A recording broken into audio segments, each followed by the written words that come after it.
be seated. I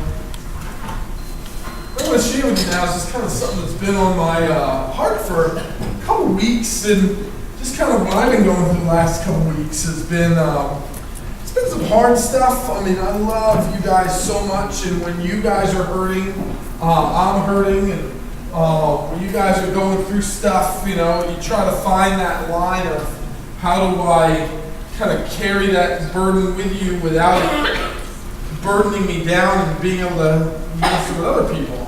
But it's been hard, you know, I think there's just been so much going on in our, just individually, our church families and individual standpoint, that it's been one of those things that's been a hard couple weeks for me.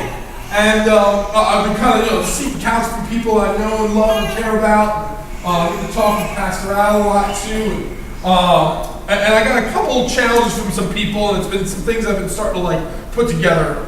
So the first thing, and this is just one of those things, it's something that I can say, and it's something that I can talk about, but if it's not something that you can talk about, then it's not our identity yet. And I want that to be our identity. And I want this to be what we can talk about. I want to put it up some more places around here so we can talk about, up to this point, you'll kind of see around different places, we'll just have things like where faith meets family.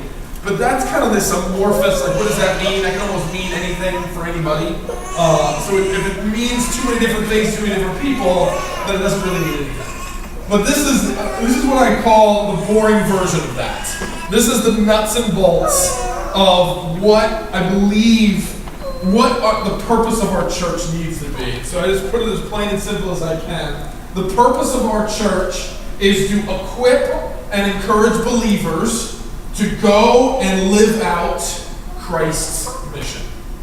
So to break that down, we're saying that the purpose of our church, the mission of our church, the identity of our church is to equip and encourage believers. That what we do here as a church family, when we gather together, that's what I filter everything through. Every message we prepare, every song we sing, every Bible study, everything we do for our children in our nursery is filtered through this idea of how is this equipping or encouraging. I like that word equip because it's kind of this broad word. The Bible uses the term edify in different spots, challenge in other spots, but I'm kind of just trying to use the word equip to kind of grab all those words. All right, and we're saying we're preparing you to be a better, stronger believer in Jesus Christ. Now, what I think sometimes churches do is they think they can kind of blur lines 2 and 3, and they'll say things like, the purpose of the church is to live out the Great Commission. And when I look at it, I say, I actually don't think the purpose of the church is to live out the Great Commission. The Great Commission being Jesus saying, go therefore and make disciples of all nations, baptizing them in the name of the Father, Son, and Holy Spirit. I look at that Great Commission as a commission to believers. That is your commission. That is what God has called you to do. And I summed it up by Christ's mission because I think there's Christ's mission beyond the Great Commission. That's everybody, and then God has a specific plans and purposes for you that we want you to begin to live out. So I just kind of used a little bit broader term, Christ's mission. But what I believe the church's purpose is not just live out the Great Commission, because then in that mindset, what then people are going to do is saying, hey, I need to invite people to come to church so they can hear Pastor Joe.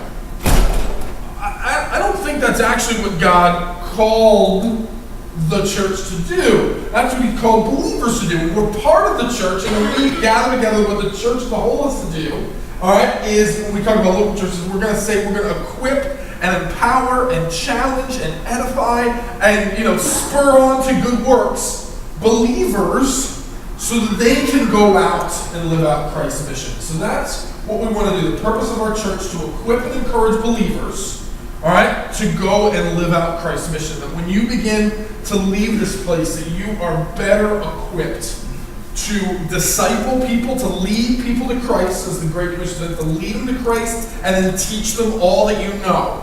All right, and we want to be equipping in that. We're not leaving you on some kind of island. Absolutely, there's a piece of here, come with me, come to church, let's go to Bible study together, let's do this together. absolutely, we want to take, that's part of this equipping part too, that we want to provide those things that make you better at doing this.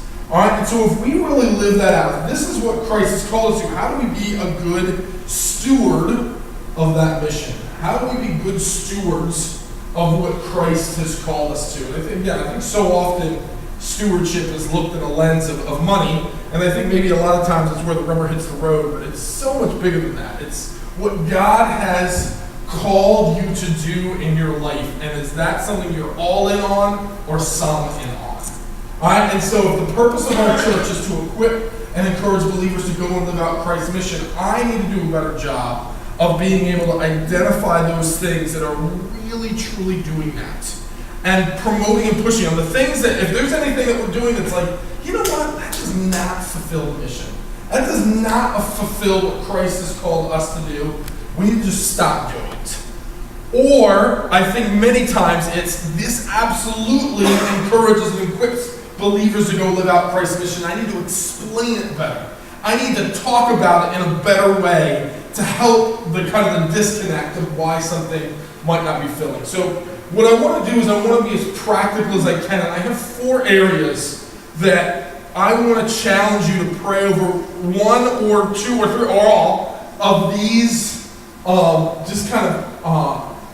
these kind of different areas of stewardship that I'd love for you to start praying about these next couple weeks and saying, yeah, in 2017, this is what I want to do as part of my church family. This is what I believe God is calling me to do. If you're doing it out of any other reason other than I believe this is Christ's mission that God has put on my life, it's going to fall short.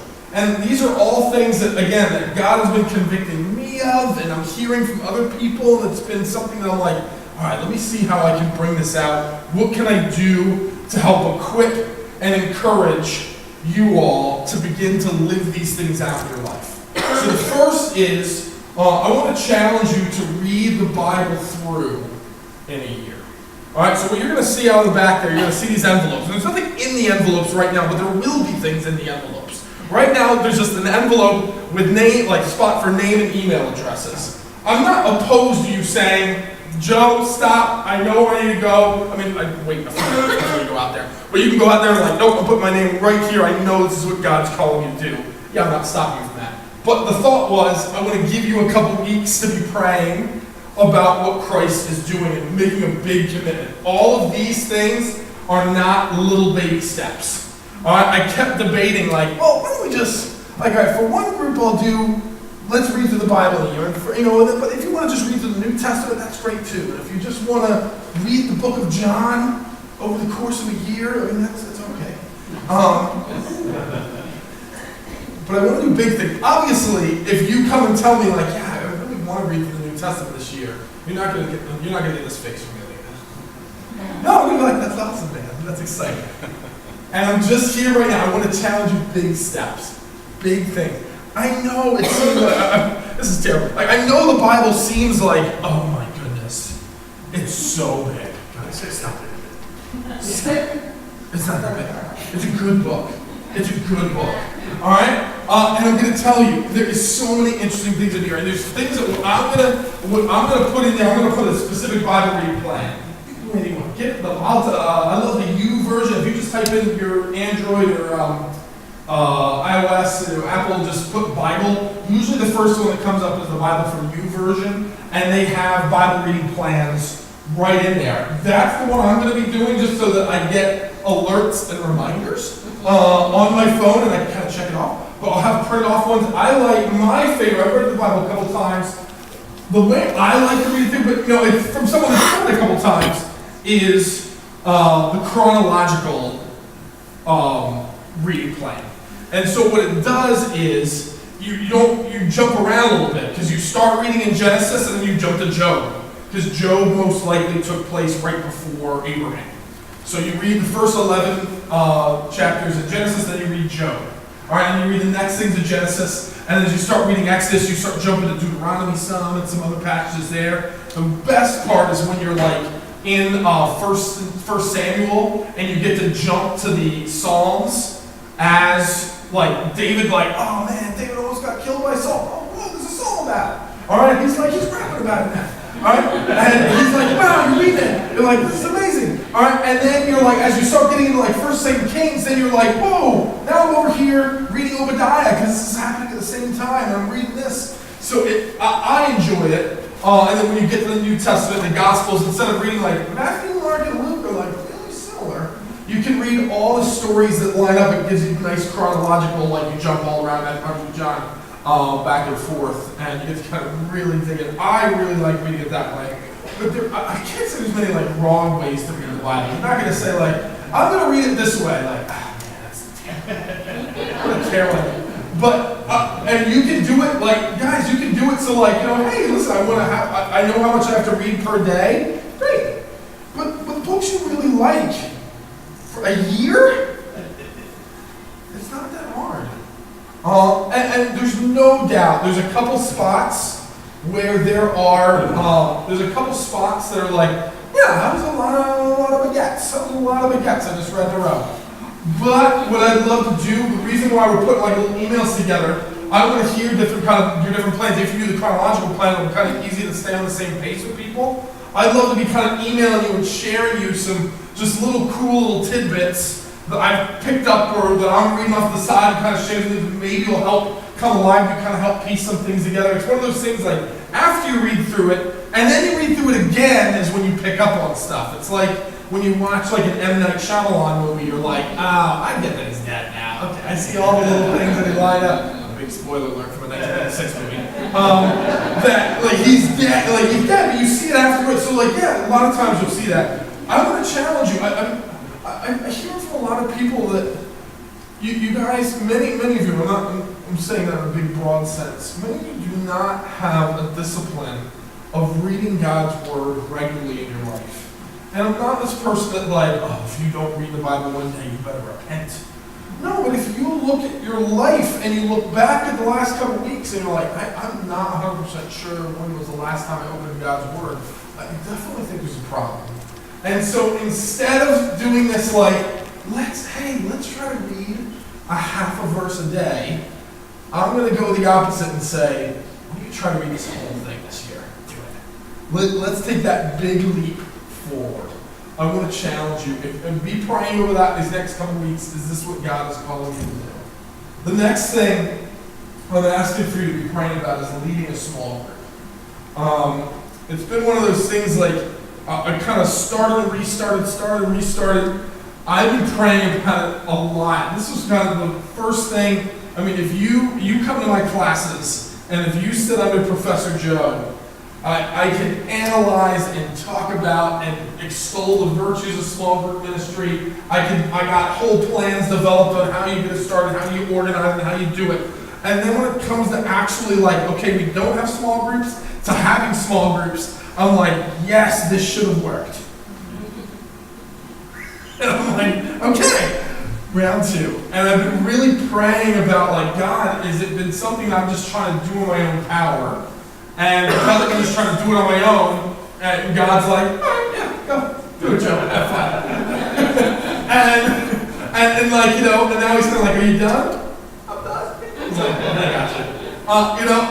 Is that what's happening? And I've been really praying, because I'm like, I don't know, is that what's happening? But I just been trying to be as plain and simple as been praying, God, do you still want our church to do small group ministry? And the best way to try is still a peace and an excitement. It's still something when I kind of close my eyes and look into the future, I feel like that's what I see. I see this healthy small group ministry developing. And the way I look at small groups is it changes the way your church operates. Instead of just the way to become part of our church is to walk in those doors there, that it comes now, there's dozens of ways to enter your church. You have a new access points all over the community, which is the best part of church.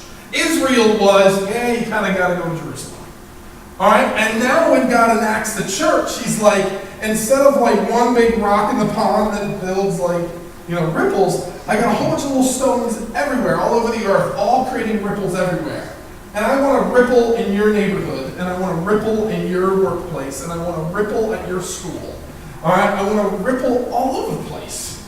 And then we can begin to say, like, as they start meeting those small groups, it's just kind of weird, like, what, you guys all go to the same church? Like, oh yeah, it's a coincidence, really. Right? And new access point to the church. It actually becomes the spine. Instead of looking at it like, yeah, we meet here together and then we go out and do small group ministry, you begin to see it the other way. Yeah, we live in small group ministry and we come together every Sunday, all right, to worship together. And then we go back to do the work. And then we come to worship together. And then we go back out to do the work. It totally shifts the way you view church. But the other things I've been hearing and just been on my heart, there are so many hurting people. And as I go piece by piece, and I know little bits and pieces in your life, and of course that's always between us. But I know these hurts that are going on. I know the value that would help if you had more people in your life to rest on and rely to and be praying with you and encouraging you and challenging you. And the more you kind of live in that community, the healthier you're going to become. The healthier we're going to become. All right? And so it's kind of one of these things like, I know the value that this will have to you. And it has other little fringe benefits too. Like as people visit, there's an immediate place to kind of connect them and get them involved and get them to meet new people. People continue to worship in places because of their friends. All right? We live in this kind of unique spot in church history where when you drive here, you probably pass like 5 other churches, unless you're the Raskies that live in that neighborhood, or the Vickeries that live in that neighborhood. You probably pass about 5 churches on your way here, all right? And the reason why you will continue to be here is if you feel loved and connected, and you feel like you have a purpose, that you're coming to minister. If you begin to say, this is my mission, that God has called me to equip and encourage believers in my church so that I can help them go out and live out Christ's mission. When you begin to say, I need to be there for that, I don't know who I might have to minister to today. It's going to totally radically change things. All right? And the value that kind of leadership training, ministry training, is built into small group ministry. It happens. It's what occurs. And in the same way that an individual should be reproducing and replicating themselves, that's the Great Commission. I'm going to share the gospel with someone and teach them everything I know, including this idea of sharing the gospel and teaching everything they know. You start replicating yourself with other believers. A small group, as they begin to grow, start replicating themselves. Like, hey, what are we doing small group ministry? There's too many of us now. Let's birth new little groups. And then that's the same thing that happens to the church. As we begin to grow, we can't quite fit, and it's just stuck, and we say, okay, we'll do it. We can start planning other churches. All right? It all starts on the individual level. It can build a small group, can build things. So I'm asking you, it's a big commitment. I'm not asking for a little tiny commitment here. I'm asking for a giant commitment of, hey, do you want to lead a small group? And if you do, I would love, if you've already gone through some of our small group training, I want to do the crash course again. If you haven't gone through our small group training, I want to go through that 6-week small group training with you. All right, and begin to do it. If it's something that God has laid on your heart, this is what I love to work with you. And I want to be better at equipping and encouraging the small group leader to go and live out their mission. The third thing, seeking financial peace. What I'm going to do right at the beginning of the year, I think I might leave a couple weeks in January, but I don't want to wait long. We have the material for Financial Peace University. I don't know if you've gone through it before. That's like the Total Money Makeover. What's his name? You guys know, Dave Ramsey. Dave Ramsey goes through, and there's a small group piece of it that I want to begin. I think we're going to do it at my house. I'm working on the time. People that are interested in that, I'll try to find the right day so we can do it all at the same time. And we do that Financial Peace University together. There's no ifs, ands, or buts about it. This has been a disastrous year from a financial standpoint. And I'm always, conservative, financially guy, I always look at numbers and say, like, there's a spending problem. There's a spending problem. Fix the spending. Washington, fix the spending problem. I think of everything as a spending problem, not an income problem. But when I look at them, we're not spending any money.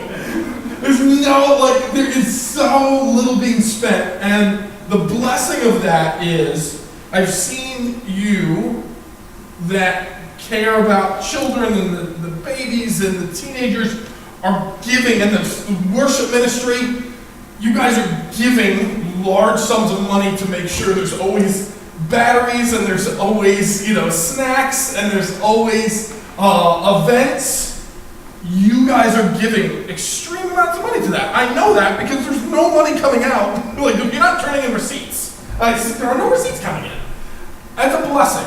But the problem is, right now we're cutting into what's going on in our savings too much. So instead of, if you come here long enough, you hear, I don't rail about what's going on, you need to give that money. Like, come on, people, give me that 10%. Because I believe that tithing is an Old Testament concept. I believe the New Testament concept is giving cheerfully and excited to give.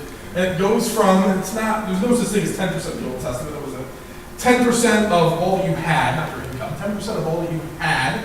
The Levites, 10% of all you had once a year. We go to the temple, and then every third year you give 10% to the needy in the community. So it'd be about 23% a year. You go 20%, 20%, 30%, 20%, 20%, 30%, 0% instead of you give anything 7 years. So there's no such thing as 10%. But it's a good spot. If I just talk about my own life, growing up, my first job was a youth pastor. Like, I didn't have a professional, I had jobs before that, but my professional life was a youth pastor. And how I started was, I was just I didn't have much of a budget, and so I would just buy all the kind of stuff for youth group and buy stuff for Bible study and buy snacks and buy this, and that was my gift. I didn't actually write any check to the church. I would just give that way. And I did that for years, 4 or 5 years. And then God started to kind of convict me and challenge me, and it was just like, I'm not being good. I was making a ton of money and spending a ton of money. I'd make more money and I'd spend more money. It was just very even. I made more, I spent more. I made more, I spent more. It was like this I did a little chart. A little angle chart, right up there. I made more, I spend more. And I felt really convicted. I was reminded of something a professor of mine said when I was a teenager.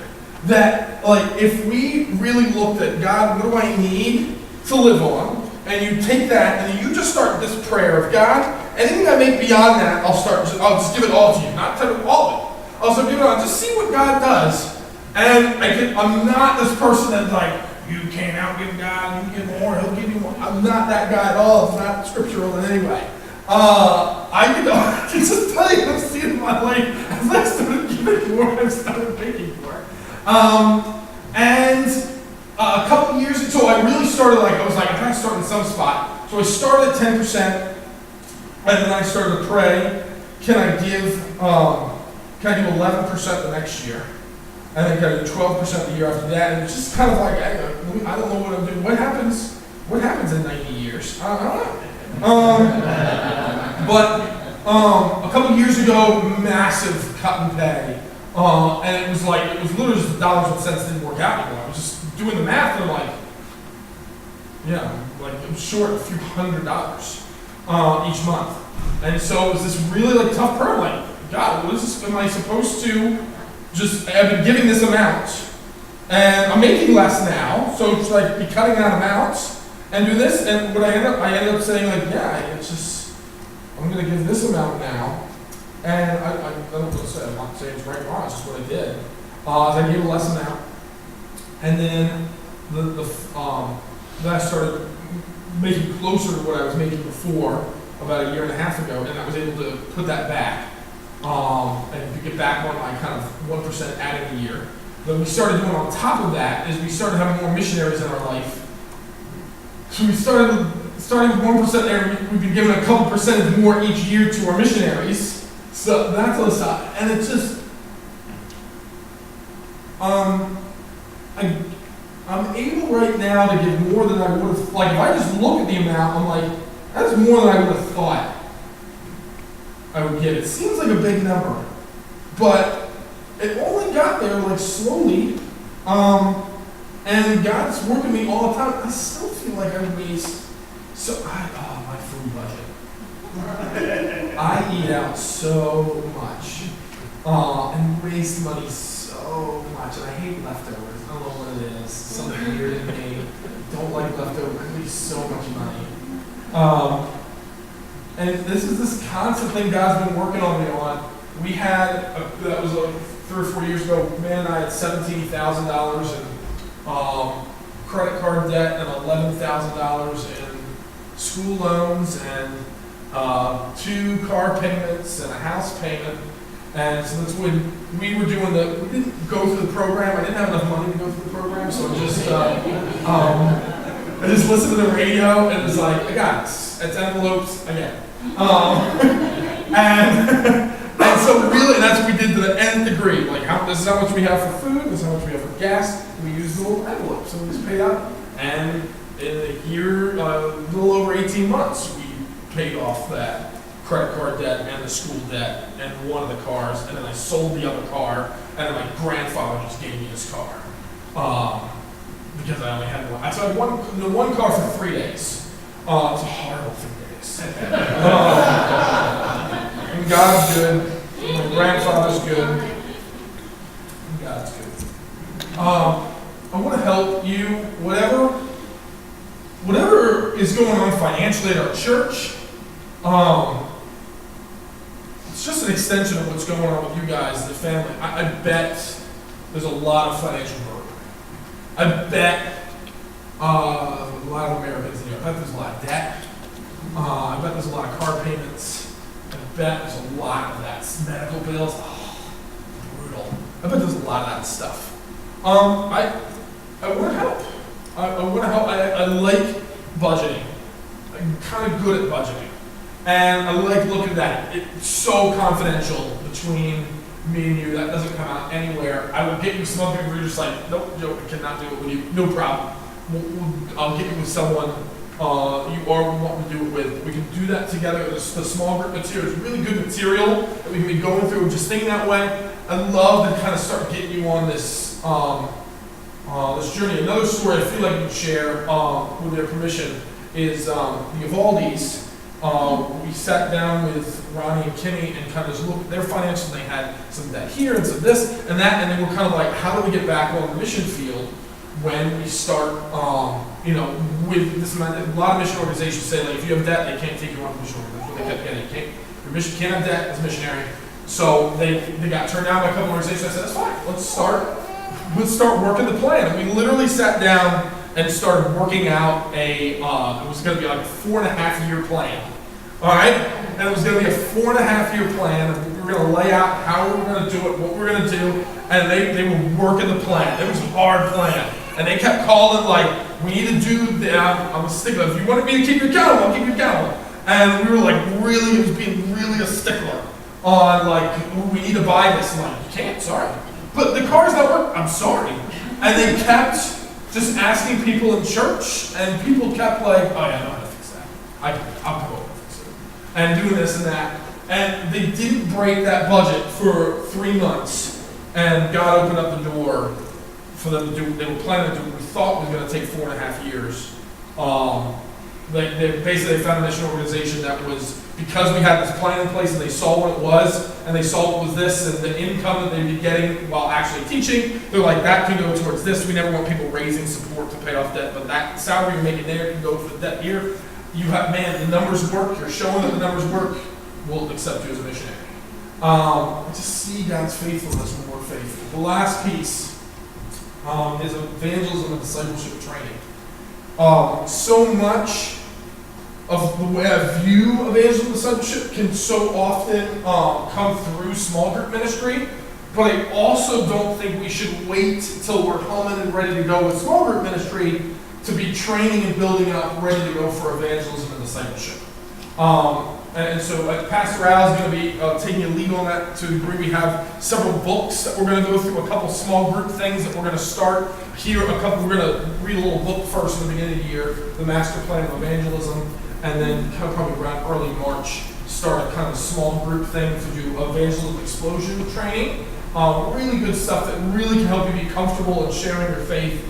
To then later on in the year, reading some stuff and talking about some things on really discipleship. We got people that are in need of, man, I need someone to come alongside me and just disciple me, teach me what they know. And I want to be able to say, hey, you're ready? Here. You guys are a good fit. Take this person, start meeting once a week, and start really pouring into this person here and start matching people up. They're comfortable.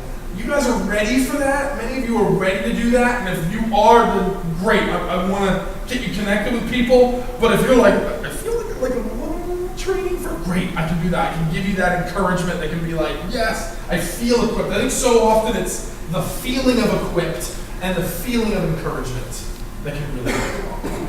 So these are the things I want you to just be praying about these next couple weeks. Be talking to me, email me, call me. If we can go get the kids for Advent, be emailing me, calling me, anything like that I can do for you. I want to talk to you all the time. And if there's something I can really help you with, this is what I want to do. If you need my help or advice in any of these areas, great. I'd love for every one of you over these next couple weeks to say, I know which one God's called me to do. Or, gosh, God's called me to do things. Those are big things. Okay, listen to God. What's Christ's mission that He has called on your life to begin doing these things? In just a few minutes, we're going to have the Advent come up, and while the Advent reading is going on, we're going to kind of pass out the elements of communion. We'll take it all together as a church family as we're kind of leaving. Going off, I think, a beautiful picture of communion could be that this is kind of Jesus' last time with all His disciples together. And then it was going to be from that point on that they were going to be dispersed, that they were going to be spread from there. They were going to be spread all over the earth, doing the work that Christ had been preparing them for. And so this, our Advent reading today is on joy, right? Am I right on that, joy? Today. And I have the Stewardship family is going to come up, and they're going to share the Advent reading. Pastor Al, if you can come up.